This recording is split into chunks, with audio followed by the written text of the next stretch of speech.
नमस्कार, कैसे हैं आप लोग? मेरे ख्याल से अच्छे होंगे। आज का जो काम की बात का एपिसोड है वो एक ऐसे मुद्दे पर आधारित है जो भारतीय समाज और संस्कृति की दृष्टि से बहुत ज़्यादा इम्पोर्टेंट है। नशे में जो लोग पड़े होते हैं, नशे की गिरफ्त में होते हैं, वो कितने खतरनाक होते हैं ये भी थोड़ा बहुत आप समझ सकते हैं इस एपिसोड के माध्यम से। और साथ साथ में जब महिलाएं इसमें लिप्त होती हैं तो वो समाज के लिए कितना खतरनाक होता है।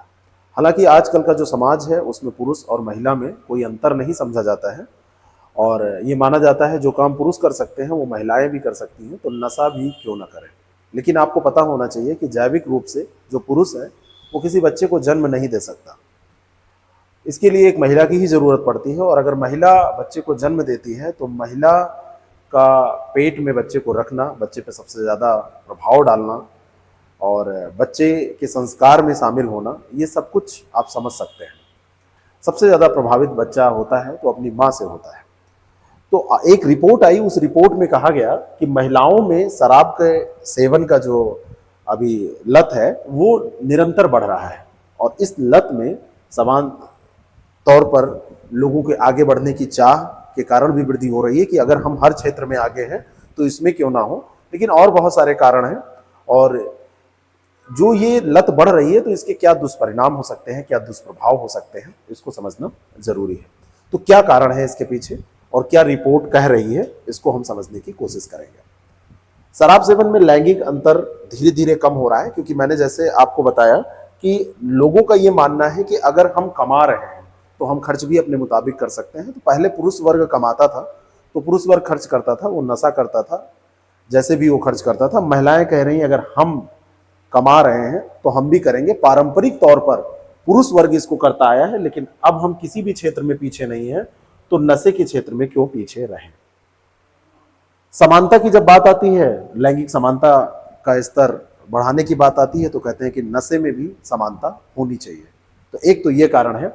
दूसरा है कि जो विज्ञापन होता है, विज्ञापन में पहले आप देखेंगे तो महिलाओं का जो विज्ञापन था उसमें उपयोग होता था शराब इंडस्ट्री में कि वो पिला रही है, लेकिन आजकल की जो कंपनियां हैं इसको बेचने के लिए अब पीते हुए भी दिखाती हैं, चीयर्स करते हुए दिखाती हैं।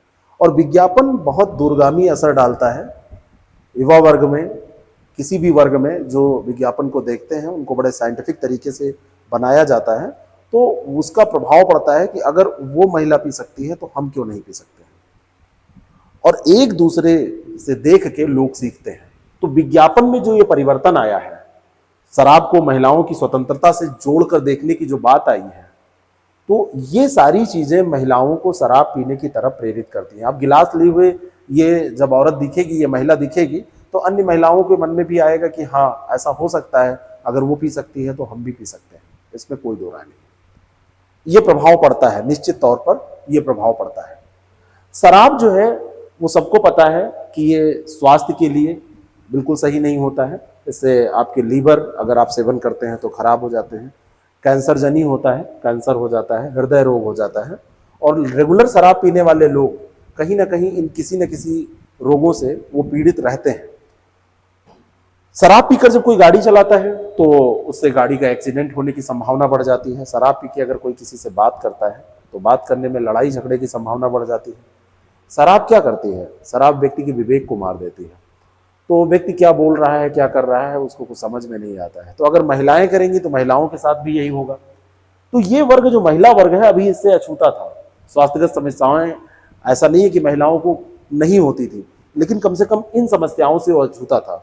और अगर ये सेवन बढ़ेगा तो महिलाओं पर इसका प्रभाव पड़ेगा। और मैंने जैसे शुरू में ही कहा कि बच्चे माँ की कोख में पलते हैं और अगर बच्चों को माँ अपने पेट में रख रही है 9 महीने तक तो सबसे ज्यादा प्रभाव पड़ता है। ऐसा नहीं कि पुरुष पिएगा तो पुरुष का प्रभाव नहीं पड़ेगा, पुरुष का सीमेन भी जाता है। और एक सर्वे हमने पढ़ा था कुछ दिन पहले, तो उसमें यह कहा गया था कि कोई पुरुष जब बच्चा उसका पैदा हो रहा है उस समय उसका स्वास्थ्य कैसा है, तो बच्चे में भी अपनी चीजों को वो ट्रांसफर कर रहा है सीमेन के जरिए। अब मान लीजिए कि किसी की 38 साल की उम्र है, 39 साल की, 40 साल की उम्र है और इस उम्र में वो बच्चा प्लान कर रहा है, तो उस समय उसने जितना नशा किया होगा, जितना उसके शरीर में व्याधियां होंगी, तो बच्चे पर भी कहीं ना कहीं उसका असर पड़ता है। तो महिलाओं का भी असर ऐसे ही पड़ेगा और महिलाओं का कहीं ना कहीं ज्यादा पड़ेगा। सामाजिक दृष्टि से देखा जाए तो भारत में जो हमारी संस्कृति है, जो हमारी परंपरा है, तो ऐसा तो हम नहीं कह सकते कि कभी महिलाओं ने नशा नहीं किया है, लेकिन सामान्यतः इसको खराब माना जाता है। सामान्य दृष्टि से ये पारिवारिक संबंधों पर खूब असर डालेगा, सामाजिक जो ताना बाना है उस पर भी असर डालेगा, तो सामाजिक दृष्टि से भी ये सही नहीं है। जब कोविड-19 आया तो कोविड-19 में जब लॉकडाउन हुआ तो उसमें एक वर्क फ्रॉम होम ये प्रवृत्ति आई। वर्क फ्रॉम होम में क्या हुआ, लोगों को बाहर निकलने का अवसर मिलना बंद हो गया और तब से बहुत सारे लोग अभी भी वर्क फ्रॉम होम कर रहे हैं।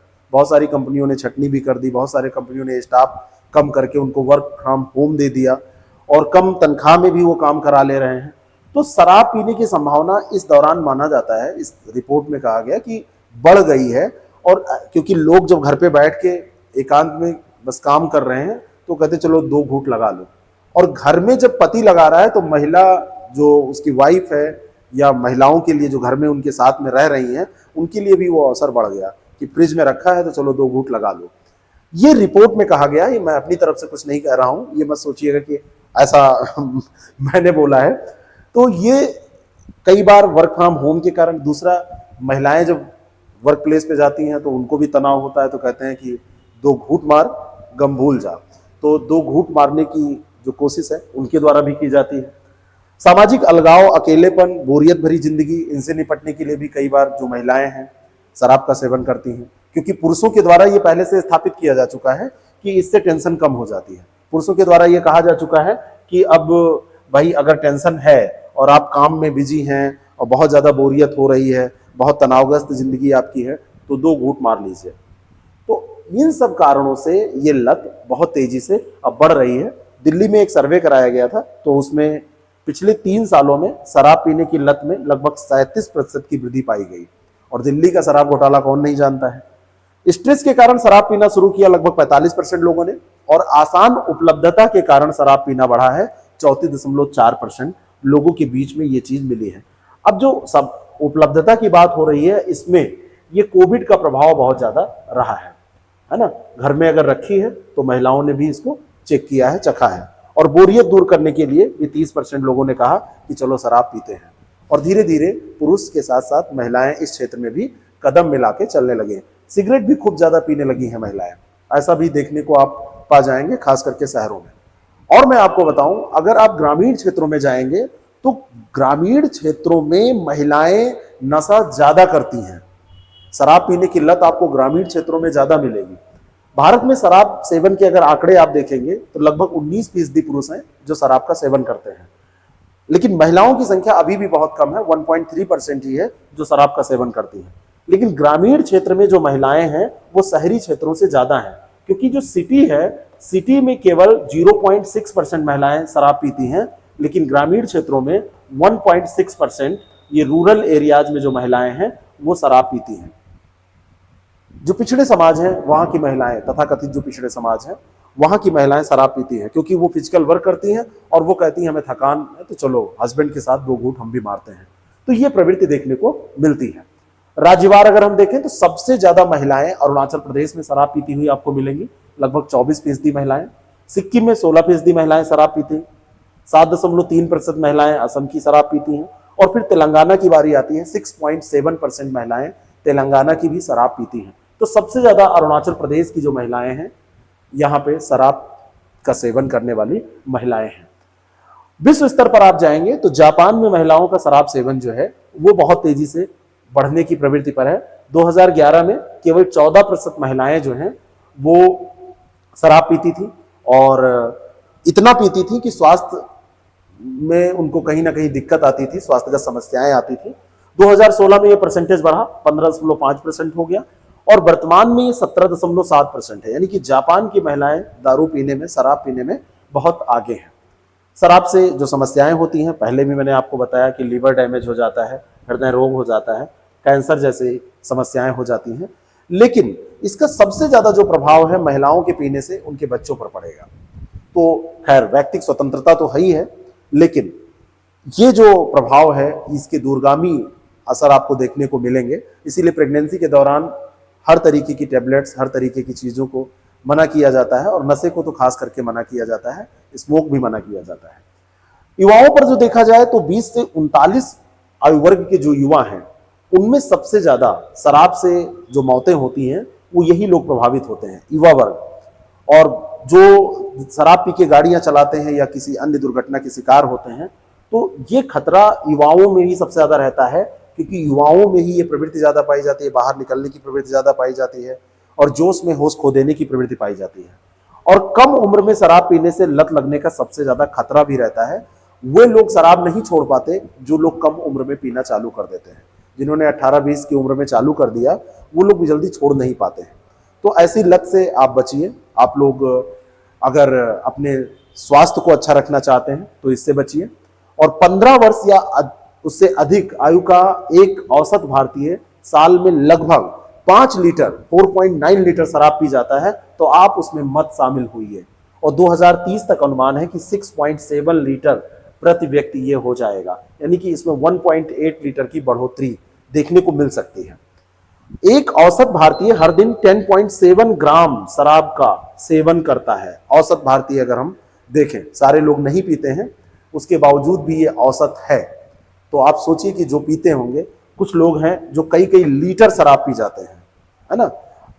आप देखिए कि वो 2-2 बोतल खराब सुबह से शाम तक में खत्म कर देंगे, पूरी शराब का बोतल वो ढकेल जाते हैं, पी जाते हैं। तो ये जो लत महिलाओं में बढ़ रही है, तो ऐसा नहीं है कि केवल महिलाओं में बढ़ना ही खतरनाक है, पुरुषों को भी इस लत से दूर रहना चाहिए और पुरुष वर्ग को भी इससे बचे रहना चाहिए। अगर आप इस वीडियो को देख रहे हैं तो आप इतना तो जरूर समझ लीजिए कि किसी भी रूप में आपके लिए ठीक नहीं है। तो मिलेंगे नेक्स्ट एपिसोड में और बात करेंगे किसी और काम की बात की। तब तक के लिए जय हिंद, जय भारत।